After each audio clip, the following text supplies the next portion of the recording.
तुम्ही कितीही श्रीमंत व्हा, आई वडिलांचा आशीर्वाद तुमच्या पाठीमागे नसेल ना, तुमच्या आयुष्यामध्ये सुखासमाधानाची पावलं येणार नाही. पण तुम्ही झोपडीत जरी राहणार असाल ना, पण जर दारात उभं राहून वाट बघणारी तुमची माई असेल ना, आणि तुमच्या सोबतीला सोबत बसून जेवणारा बाप असेल ना, तुमच्या आयुष्यात तुम्हाला कधी काही कमी पडणार नाही. तुकोबरायांनी सांगा.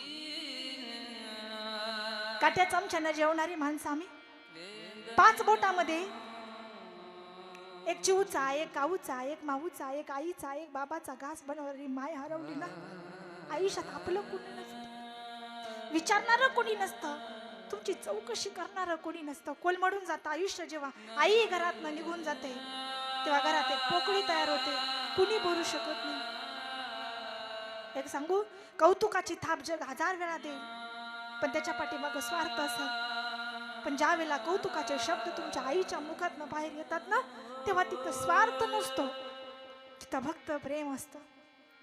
आई हात फिरवते ना गालावरून, ब्रह्मांडाचं सुख मिळतं.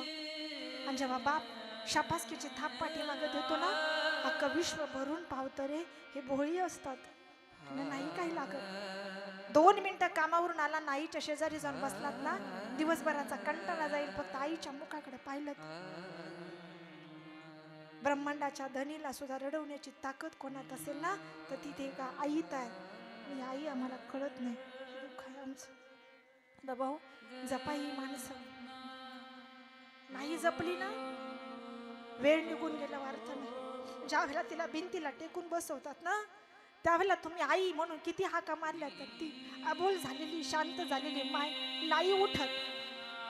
ज्यावेळेला ती हाक ऐकण्याकरता जिचे कान तरसतात, तेव्हा ती हाक तिच्या कानी नाही जात.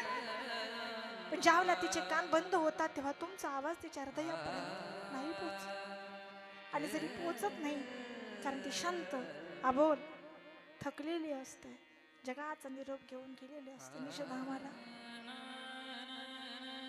मग वाटतं प्रत्येक वस्तूत मला माय दिसते. तुळशी जवळ आलं तर ते तुळशीला पाणी घालताना आई दिसते. स्वयंपाकघरात गेलं तर माझ्या आवडीचा खाऊ बनवताना आई दिसते. गोठ्यात गेलं तर गाईला चारा टाकताना आई दिसते. अंगणात आलं तर सगळं टाकताना आई दिसते. जिथं तिथं पाहावं तिथं आईच असते. कारण स्वामी तिन्ही जगाचा, पण तो एका आई विना भिकारी आहे. ही आई आहे बाबा. ही माणसं जपा.